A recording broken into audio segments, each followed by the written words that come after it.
নমস্কার সবাইকে, আমি সায়নী আবারও হাজির হয়ে গেছি দৈনিক রেবেলের একটা নতুন পর্ব নিয়ে। আজকের পর্বে আপনাদেরকে স্বাগত জানাই। তাহলে চলুন শুরু করা যাক আজকের পর্ব। তার আগে দেখে নিই আজকের হেডলাইন্স ফুটবল এক নজরে।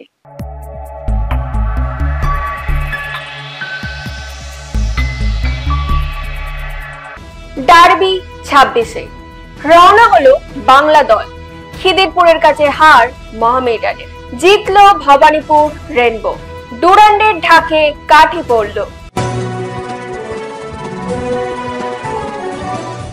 চলে আসে এবার বিস্তারিত খবরে। কলকাতা লিগের ডার্বি ম্যাচ 19 জুলাই পরিবর্তে 26 জুলাই অনুষ্ঠিত হবে। বৃহস্পতিবার নদিয়া জেলা পুলিশ ও আইএফএ পদাধিকারীদের বৈঠকের পর এই সিদ্ধান্ত নেওয়া হয়।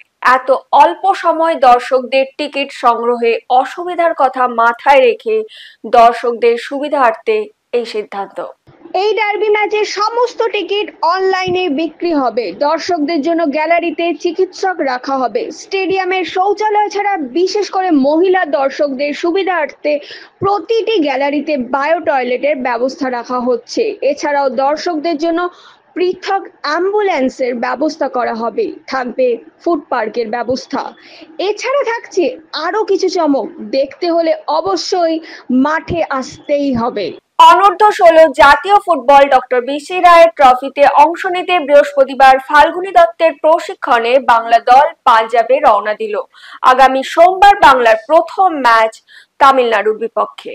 জয় এলো না মোহামেডান শিবিরে। বৃহস্পতিবার কল্যাণী স্টেডিয়ামে খিদিরপুর এসসি তাদের 3-2 গোলে হারালো। খিদিরপুরের নওবামিতেই হ্যাট্রিক করেন। অন্যদিকে মোহামেডানের পক্ষে সজল বাগ ও অ্যাডিসন সিং গোল করেন।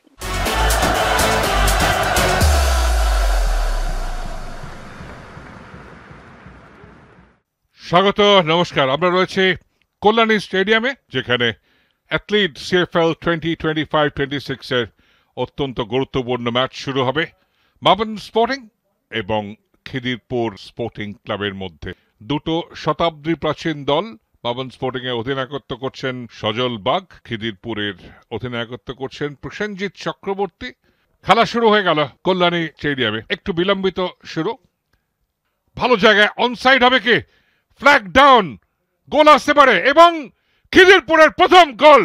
অসামান্য ফিনিশ ওই জায়গাটায়। নবা মিথ্যাই চমৎকারভাবে ফিনিশ করলেন। মাবন স্পোর্টিং পিছিয়ে পড়ল। এই নবা মিথ্যাই গোল পেয়েছিলেন এডেনের বিরুদ্ধে। আজকের দ্বিতীয় গোল তার এসে গেল। ভালো জায়গায় সুযোগ একটা আসে। অ্যাডিসন নিয়ন্ত্রণ করলেন। এখানে কিন্তু আবেদন জানাচ্ছে রেফারি। সামনে ছিলেন, হাতে লাগার কারণে একটা আবেদন ছিল। আউটস্ট্রেচ হ্যান্ড অবশ্যই হাতে লেগেছে এবং সেই কারণে রেফারি একেবারেই সামনে ছিলেন এবং তিনি দেখিয়েও দিলেন। মাবন স্পোর্টিং এর পেনাল্টি। অধিনায়ক গেছেন সজল বাগ, একদম স্ট্রেট বাদিক দিয়ে ইকুয়ালাইজিং গোল। মাবন স্পোর্টিং সমতা ফিরিয়ে আনলো 27 মিনিটের মাথায়। অধিনায়ক সজল বাগের পেনাল্টি কিক থেকে। লম্বা বল, নবা মিথ্যাই একটা গোল পেয়েছে প্রথমার্ধে। নবা ড্রিবল আউটসাইড ইনসাইড, ব্রিলিয়ান্ট গোল। নবা মিথ্যাই পরপর দুবার ফেন্ট করলো, ট্রিকারি এবং এক্সেলেন্ট ফিনিশ অন হ্যাট্রিক। নবা মিথ্যাই। মাবন স্পোর্টিং আবারও পিছিয়ে পড়েছে। ভালো জায়গায় অ্যাডিসন প্লেস করেছেন যে গোলটার লক্ষ্য ছিল মাবন স্পোর্টিং। সমর্থকরা ভীষণই খুশি। স্কোর লাইন পাল্টে গেল। খিদিরপুর স্পোর্টিং ক্লাব 2, মাবন স্পোর্টিং 2। খিদিরপুর আক্রমণে হোল্ড করে যাওয়ার চেষ্টায় ফিনিশ এবং হ্যাট্রিক এসে গেল নবা মিথ্যের। সবকিছু পরিস্থিতি পাল্টে গেল এখানে। টেক এ বাও, নবা মিথ্যে, হোয়াট আ ফিনিশ। এবং তার মধ্যেই পুরো বাঁশি বাজে জানিয়ে দিলেন Bimalendu Mondal. Full time score কল্যাণীতে মাবন স্পোর্টিং 2, খিদিরপুর 3।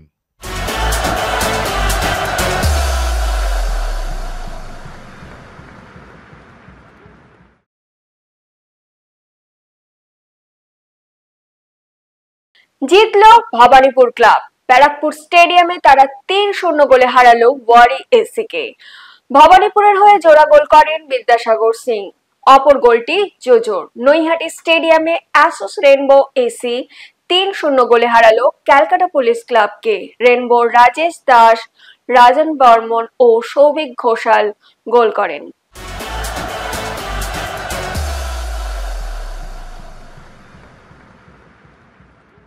রেফারি মাঠে নামছেন, সুন্দরভাবে করমর্দন, দুটি দলের ড্রেসও দুরন্ত। ফটো সেশন,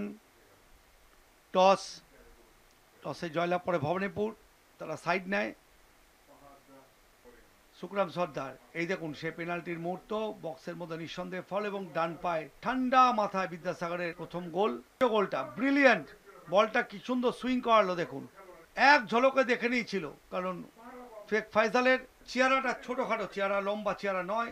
এবং দেখুন বলতে বলতে কিন্তু থার্ড গোল, ফিল্ড গোল, থার্ড গোল। এবার হেডে দেখুন, কর্নার আলতো করে রাখলো ফাঁকায়, কেউ বিদ্যাসাগরকে মার্ক পর্যন্ত করেনি।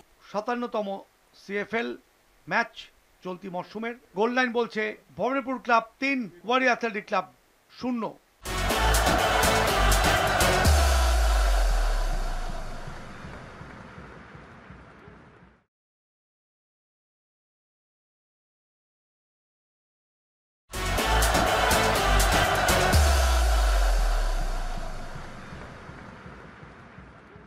দুটি টিমই প্রথম থেকেই চনমনে দেখেছে এবং সবকটা টিমের মতোই এই খেলা তা অন্যথা হয়নি।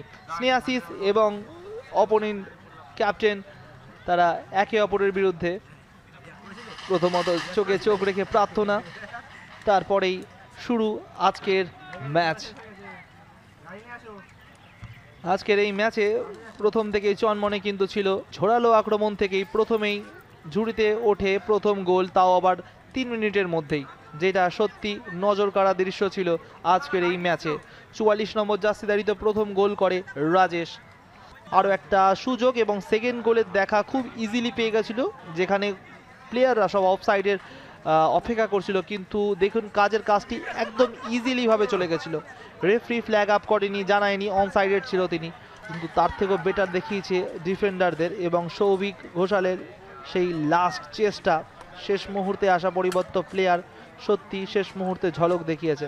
এখানে একটা খুব পোর পাস সন্দীপ কুমারের জন্য, এবং সন্দীপ কুমারের পাস থেকে সৌভিক দুরন্ত দুজনকে কাট করে বা পায়ে ফিনিশটা করতে ভুল করেনি। স্কোর লাইন চেঞ্জ হয়েছিল 3-0 এবং সেখানেই কাজের কাজ করেছে এই super sub Souvik Ghoshal. Referee শেষ মুহূর্তে ঘড়ি দেখে জানিয়ে দিলেন আজকের খেলা এখানেই শেষ। ফুল টাইম স্কোর অ্যাসস রেইনবো ক্লাব 3, কলকাতা পুলিশ 0।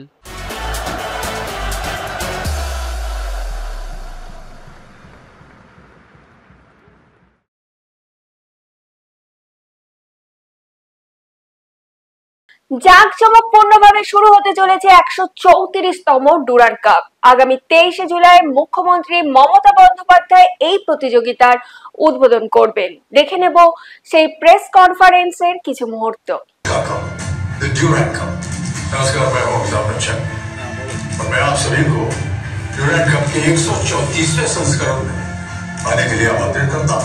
शुरू हो रहा है 23 जुलाई से सिर्फ सोनी स्पोर्ट्स नेटवर्क और सोनी लिव। नमस्कार।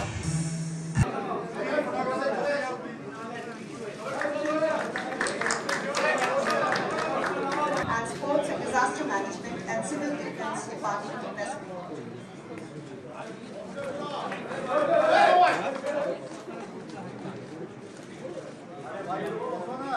লেফটেন্যান্ট জেনারেল মোহিত মালহোত্রা এবং মেজর জেনারেল রাজেশ মোগে তারাও জানালেন এই বছরের ডুরান্ডের সামগ্রিক বিষয় নিয়ে। It gives me immense pleasure and pride to address you today as we usher in the 134th edition of the Indianoid Iconic Durand Cup. This is, as you saw in the AB, Asia's oldest and the world's third oldest football tournament. For 137 years, the Durand Cup has endured the test of time. It has witnessed the transformation of India and consistently reflected the values of discipline, camaraderie and sporting excellence. From its origins as a tournament for British troops which started off in Shimla, through the turmoil of the 2 world wars, the independence movement and the ever-evolving landscape of Indian football, the Durand has remained a symbol of resilience, unity in diversity and national pride. Since 2019, under the stewardship and the leadership of the Eastern Command, The tournament has grown not only in scale, but in stature, credibility and professional excellence. By our chairman, as we set stage for another historic edition of the Durand Cup, as you've heard, Asia's oldest and one of the most prestigious football tournaments. This year the tournament continues with the league cum knockout format that has served as well this far. A total of 24 teams divided into 6 pools will compete across 5 states, with 2 pools playing their matches right here in Kolkata, the beating heart of Indian football. Among the participants are some of the biggest names in Indian football. 6 ISL teams, as the chairman mentioned, namely the Mohan Bagan Supergiant Football Club, Imami East Bengal Football Club, Mohammedan Sporting, Jamshedpur, Punjab and Northeast United FC, which is also the defending champion. We also welcome 4 strong contenders from the I-League. Namdari Football Club, which is making the debut here, Real Kashmir Football Club, Diamond Harbour Football Club and Shillong Lajong Football Club. Adding to the diversity of the competition, we have 3 spirited clubs from the I-League 2. Karbi Anglong Morning Star from Assam, Trau and Naroka football clubs from Manipur. Of course, the 3 services teams, Indian Army, Indian Navy and the Indian Air Force, and 2 from the Central Armed Police Forces, namely the ITBP and the BSF.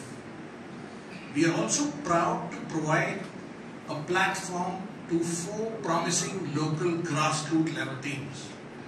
1 Ladakh FC coming all the way from Ladakh, South United FC coming from Bangalore, Bodoran FC from Assam, and Ragadaji United from Meghalaya. 2 foreign teams have accepted our invitation this year.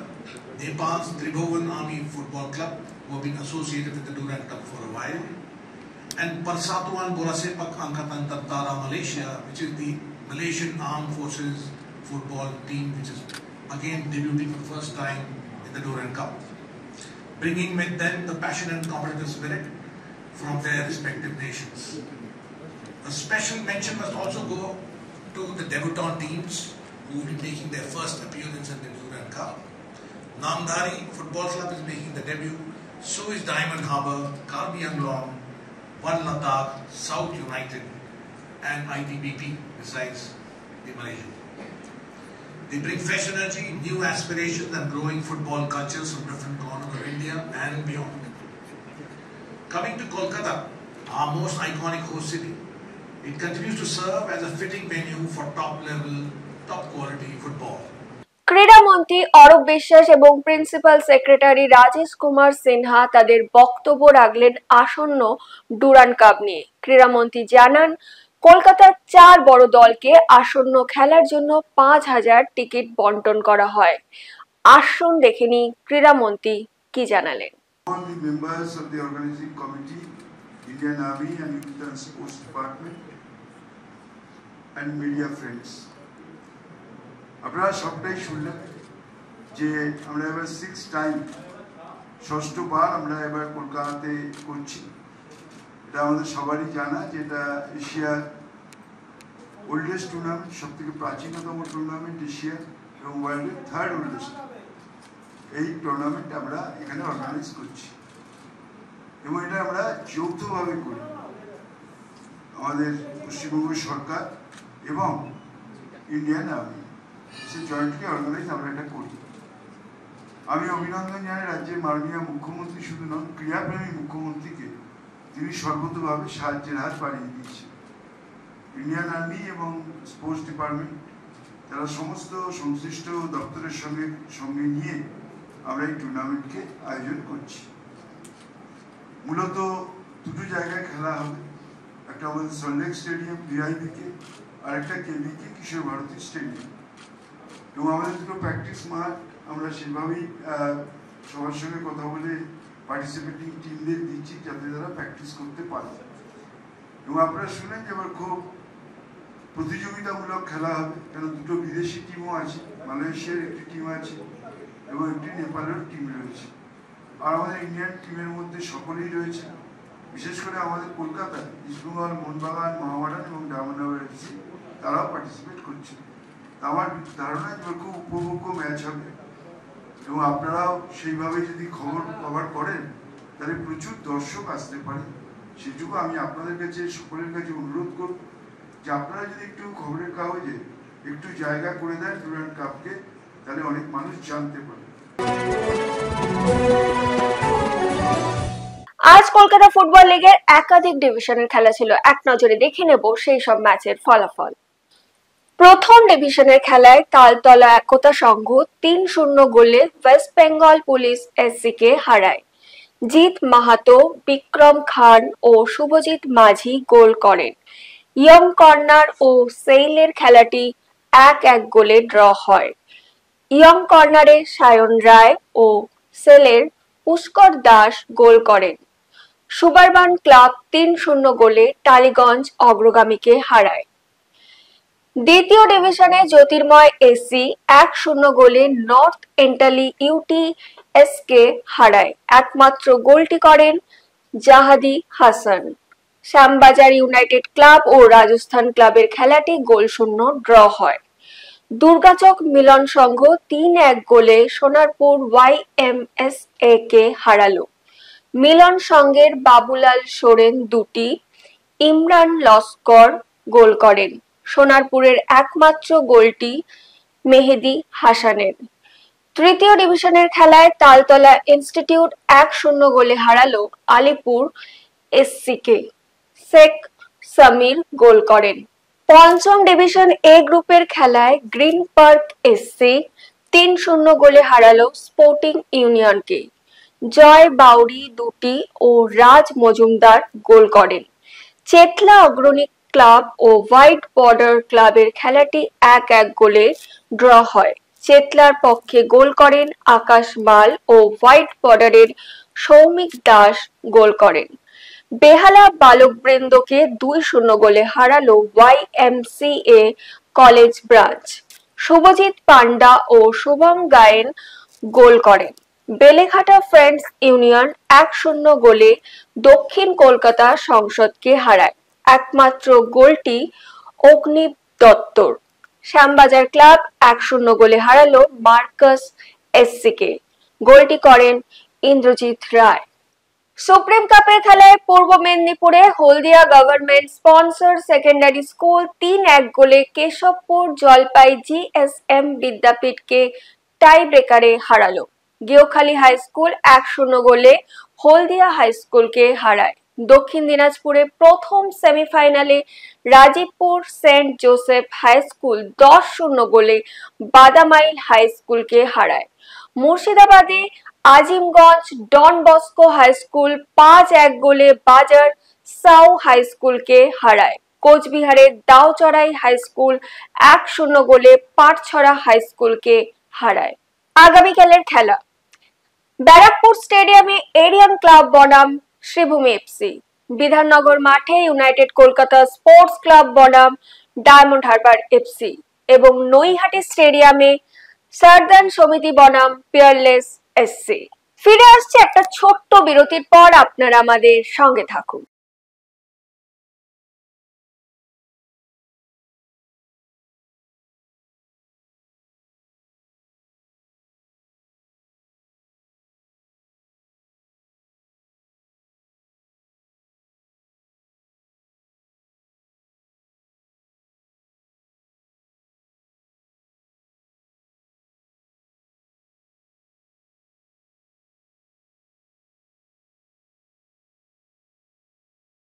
ফিরে এলাম বিরতির পর। এখন সময় হয়ে গেছে প্রতিদিনের মতোই ফুটবল কুইজ মগজাস্ত্রের। চলুন তাহলে প্রথমেই দেখিনি গতকালের প্রশ্নের সঠিক উত্তর। গতকালের প্রশ্নের সঠিক উত্তর হলো কালীঘাট মিলন সংঘ প্রথমবার প্রথম ডিভিশনে খেলার সুযোগ পায় ১৯৮৯ সালে। এই প্রশ্নের সঠিক উত্তর দিয়েছেন ফেসবুক পেজে পঞ্চানন দত্ত। আপনাকে অসংখ্য ধন্যবাদ। চলে আসি আজকের প্রশ্নে। খিদিরপুর এসসির সঙ্গে জড়িত বহু প্রবাদ প্রতিম ফুটবল ব্যক্তিত্ব। আচ্ছা আপনারা বলুন তো, 5-এর দশকে খিদিরপুর দলের কোচ কে ছিলেন? যদি উত্তরটা আপনাদের জানা থাকে আপনারা কিন্তু একদমই দেরি করবেন না, লিখে ফেলবেন কমেন্টের মাধ্যমে। আজকের ভিডিওটি যদি আপনাদের ভালো লেগে থাকে তাহলে কিন্তু অনেক অনেক শেয়ার করুন এবং আমাদের ফেসবুক পেজটিকে ফলো করে দিন। বাংলা ফুটবল এরকম আরো খবর জানার জন্য আমাদের ইউটিউব চ্যানেলটিকে সাবস্ক্রাইব করে বেল আইকনটি প্রেস করে দিন।